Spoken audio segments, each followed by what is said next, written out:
Hoje eu vou contar uma história do tempo em que milícia era uma coisa bem diferente do que as pessoas conhecem hoje.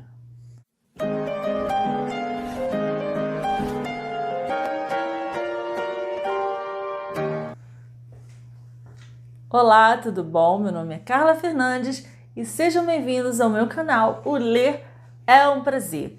E a resenha de hoje é de um livro muito engraçado, muito divertido, que se você quer um momento de diversão, se joga, que é Memórias de um Sargento de Milícia, do Manuel Antônio de Almeida. Quase não sai. Gente, esse livro eu conheci, por incrível que pareça, quando fiz vestibular. Isso em 1900 e alguma coisa, deixa quieto. E a UF pediu esse livro para a gente ler. Eu já tinha ouvido falar, a minha professora de literatura na época falou desse livro, que era um livro muito divertido. E realmente, eu lembro que eu li rapidamente. Foi uma leitura muito gostosa, muito saborosa, muito divertida. Porque isso aqui, na verdade, o personagem daqui desse livro, Leonardo, ele é um anti-herói. Vou começar aqui falando um pouquinho do autor do livro, o Manuel Antônio de Almeida, tá? Ele praticamente só escreveu, se eu não me engano, este livro, porque ele morreu muito jovem, mas eu vou chegar lá. Ele era filho de um tenente, ele ficou órfão de pai ainda criança, então a mãe passou dificuldades para cuidar dele. Enfim, ele teve que trabalhar num jornal para ajudar a mãe em casa e para ajudar os seus estudos. Ele fez medicina. Só que quando ele se formou, ele pegou o diploma e guardou na gaveta, porque ele nunca exerceu a medicina. Ele realmente se encontrou no jornalismo. Então ele começou a trabalhar realmente em jornal, porque escrever era a paixão dele. E aí ele escreveu esse livro na época com o pseudônimo de um brasileiro. E aqui ele retrata a classe baixa, a classe média do Rio de Janeiro no século XIX. Tá? Então a linguagem dele é uma linguagem bem fácil para ler. Não é uma linguagem tipo José de Alencar, que já tem uma linguagem mais culta, mais difícil, porque José de Alencar escrevia para a classe alta, a elite. Aqui não, ele colocou realmente uma linguagem bem no cotidiano, bem fácil de entender. E ele, como eu já disse, ele morreu aos 31 anos, quando ele estava começando a entrar na política. Ele ia entrar na política. Ele estava num navio chamado Hermes, que naufragou e ele acabou falecendo aos 31 anos, bem novo, né? Então ele só teve praticamente esse livro aqui de sucesso, e sucesso até hoje. Ele escreveu no século XIX, ele é um clássico, virou um clássico.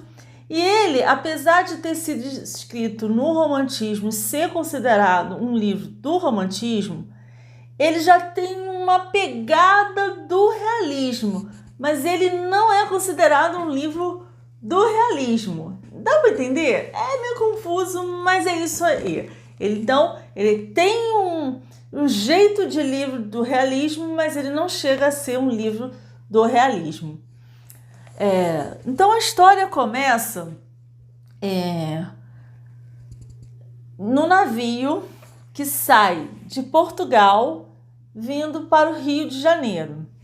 E neste navio nós vamos ter o Leonardo Pataca, que é um português, ele é um meirinho, e ele vai conhecer a sua futura esposa de uma maneira assim bem engraçada.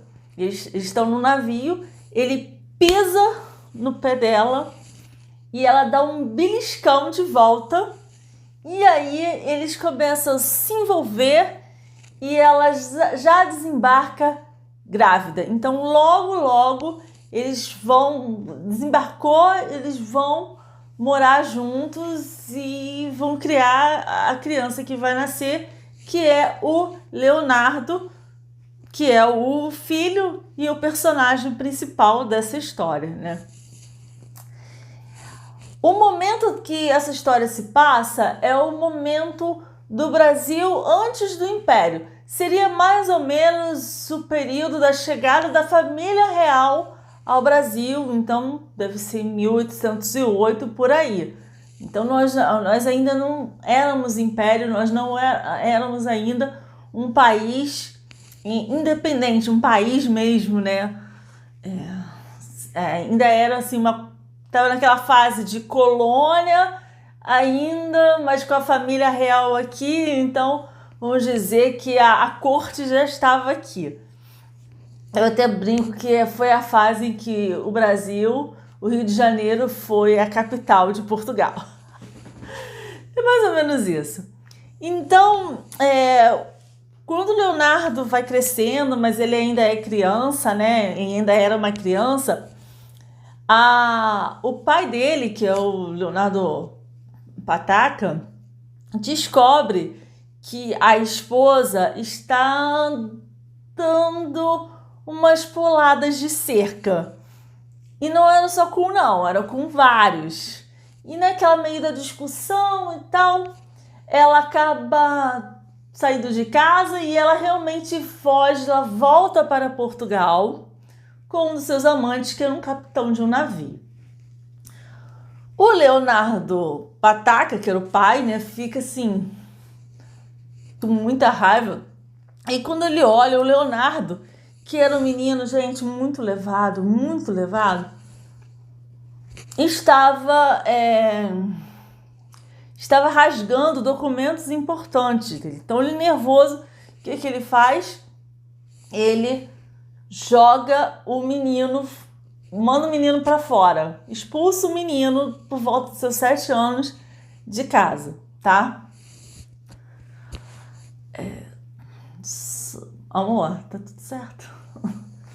Então, o que acontece? Que o padrinho do menino, que era um barbeiro, fica com pena e pega o menino para criar. Esse barbeiro, ele, apesar da profissão ser uma profissão um pouco simples, mas ele tinha a sua fortuna.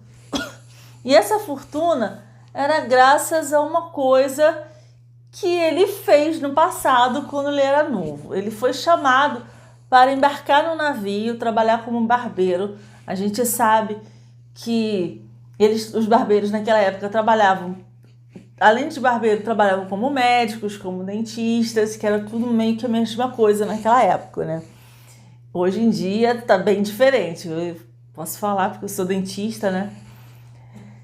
E aí ele fazia sangrias, porque naquela época era muito comum curar as doenças com a sangria. Algumas davam certo, outras não. E o capitão do navio, o comandante do navio, gostou muito desse barbeiro e na hora de morrer, porque ele ficou muito doente, chamou esse barbeiro e pediu para entregar um baú cheio de fortunas, de dinheiro para sua filha, porque ele percebeu que ele iria morrer. Você acha que o barbeiro entregou? Claro que não, né? Ele desembarcou, fugiu e ficou com todo o dinheiro que era do comandante do navio. Mas ele tinha muito carinho pelo Leonardinho. Mesmo o Leonardinho aprontando todas, ele tinha a maior paciência do mundo e ele era o único que via que o Leonardinho, não sei de onde ele via isso, tinha dom para o sacerdócio, para ser padre. Só que o menino, gente, aprontava todas. O menino não era nem um pouco anjinho.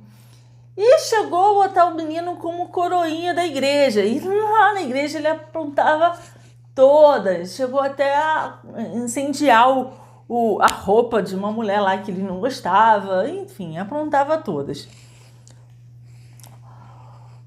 O Leonardinho, então, ia crescendo, ia aprontando. E o barbeiro começou a frequentar a casa de uma amiga dele, que era a Dona Maria. A Dona Maria era tutora de uma menina, que era a Luizinha, que regulava a mesma idade, assim, uma idade parecida com o Leonardinho. Como o Leonardinho começou a frequentar aquela casa, ele viu na Luizinha o nascimento do primeiro amor. Sabe aquele amor de infância, ali na pré-adolescência? Pois é, ele ficou apaixonado pela Luizinha, mas a Luizinha nem aí para ele. Inclusive, a Luizinha é uma personagem que literalmente entra muda e sai calada, porque ela não tem diálogo nenhum, ela não tem fala nenhuma. E o Leonardinho, então, na sua adolescência, acaba se declarando para ela e ela vira as costas e deixa ele falando sozinho. Bem, o tempo passa e o Leonardo agora já estão mais rapaz e tal. O barbeiro morre, ele fica doente e acaba falecendo. Mas ele, sim, o Leonardo nessa época ainda não tinha chegado à maioridade, porque se eu não me engano a maioridade daquela época não era 18 anos, era mais, eu acho que era 21, não é? Era 21, né? Era 21 anos, então provavelmente ele deveria estar com seus 20 anos, por aí, 19, 20 anos, quando o barbeiro morre. Ele, por ele não ser menor de idade, não, que ele ainda ser menor de idade, ele não poderia ficar com a herança do barbeiro, que ele era o herdeiro natural. Então, quem fica com a herança, assim, meio que tomando conta, é o pai dele, o Leonardo Pataca, que nessa altura já estava casado de novo com a filha da comadre do Leonardinho. E então o Leonardo volta para a casa do pai, mas ele não se dá bem com a madrasta. E os dois começam a brigar e acaba o Leonardo pai, que é o Pataca, expulsando o filho, literalmente a pontapé, ameaçando de morte tudo. O negócio foi baixaria. Então Leonardinho sai correndo, meio sem saber para onde ia. Ele encontra um amigo dos tempos que eles eram coroinhas da igreja e ele fala, ó, não tem lugar para ir e tal. Mas nessa altura o Leonardo continua também aprontando todas das suas.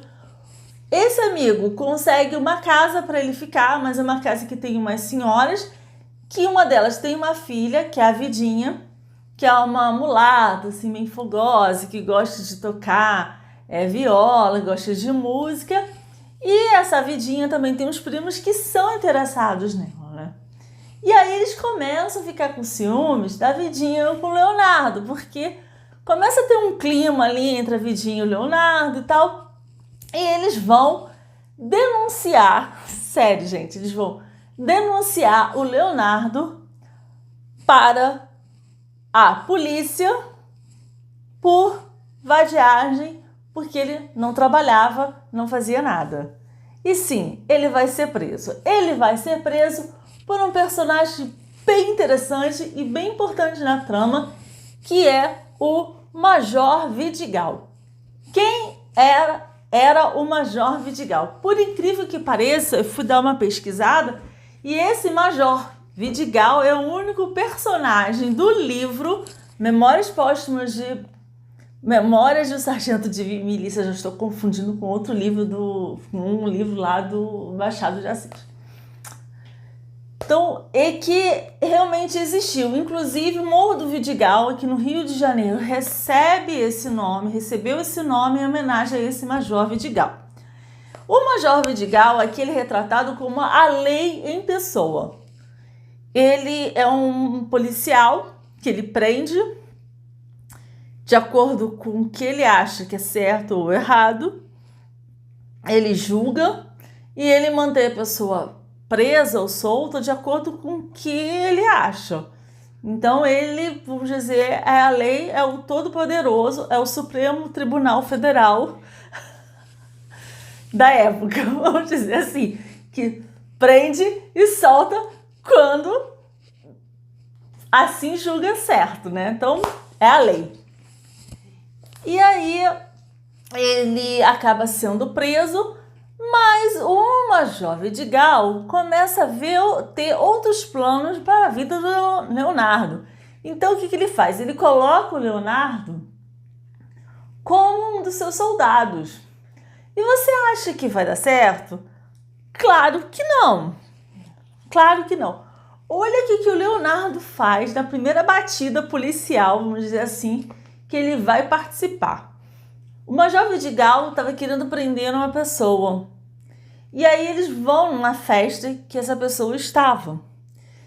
O Major Vidigal ordena então o Leonardinho entrar para ficar sondando para falar qual o melhor momento que a polícia iria entrar. Quando ele chega lá, ele vê que a festa é dos amigos dele e que a pessoa que o Major Vidigal queria prender era um amigo dele, um conhecido dele. O Leonardo, então, acaba falando, gente, o Major Vidigal tá aqui, você tem que fugir, arranjar um jeito de fugir. Então, lógico que a batida policial não vai dar certo por culpa do Leonardo. Quando o Major Vidigal fica sabendo, ele fica danado da vida, pega o Leonardo e prende. Vamos lá, ele, o Major Vidigal, é que julga. A comadre, que no caso é a madrinha do Leonardo, fica assim desesperada porque o enteado está preso. E aí ela tenta argumentar com o Major Vidigal e o Major Vidigal, bem duro, não aceita de jeito nenhum e mantém o Leonardo preso. Então ela e Dona Maria, que é a mãe da Luizinha, a tutora, né, da Luizinha, lembram de uma mulher chamada Maria Regalada. A Maria Regalada, na verdade, tem uma certa influência com o Major Vidigal, se é que vocês me entendem. Então elas vão lá, as três, procurar o Major Vidigal, pedir para que ele solte o Leonardo, mas ele não aceita, ele continua ali com a sua posição firme. Então a Maria Regalada chega nos ouvidos do Major Vidigal, sussurra umas palavras e imediatamente ele decide soltar o Leonardo, e não apenas soltar o Leonardo, mas transformá-lo em sargento. Nossa, isso que é poder, né, Maria Regalada?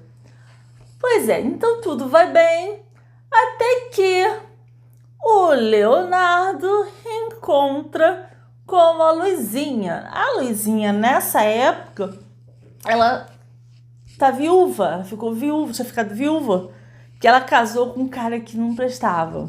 Então, o cara acabou morrendo, né? Ela estava livre e eles começam a namorar e eles resolvem se casar. Só que tinha um problema. O Leonardo estava como sargento, se eu não me engano, já era sargento do Império, se eu não me engano. Não deixa muito claro isso, não. Ele não poderia se casar por causa da sua posição, só se ele fosse para a milícia, se ele fosse sargento de milícia. Então, mais uma vez, a Maria Regalada, que a essa altura já está morando com o Major Vidigal, chega lá, fala com o Major Vidigal e ele imediatamente pega o Leonardo, transfere ele para a milícia, então ele vai se tornar um sargento de milícias e então casa-se com a Luizinha. Engraçado, né? Esse é o primeiro livro que eu tô lendo aqui que eu falei até o final. Mas é porque realmente, né? Isso aqui já diz tudo, que ele vai para ser sargento de milícia. E outra coisa interessante é que a gente pode ver que o livro se chama Memórias de um Sargento de Milícia. Memórias, a gente tem a impressão de que a própria pessoa escreve as suas memórias, mas aqui não. Aqui está em terceira pessoa, é como se alguém estivesse contando as memórias do Leonardo, desde antes do seu nascimento, né? Quando seu pai, lá o Leonardo Pataca, e a sua mãe, que eu esqueci de falar o nome, que era Maria das Hortaliças, se encontram lá naquele navio até o momento que ele vai se tornar um sargento de milícias. Bem, gente, espero que vocês tenham gostado. Estou enviando esse vídeo aqui um pouco mais tarde, deveria ter enviado na sexta-feira, mas problemas técnicos acontecem. Então, antes tarde do que nunca, consegui colocar hoje. Então, gente. Então, inscreva no canal, dê o seu curtir. Um grande abraço a todos e tchau.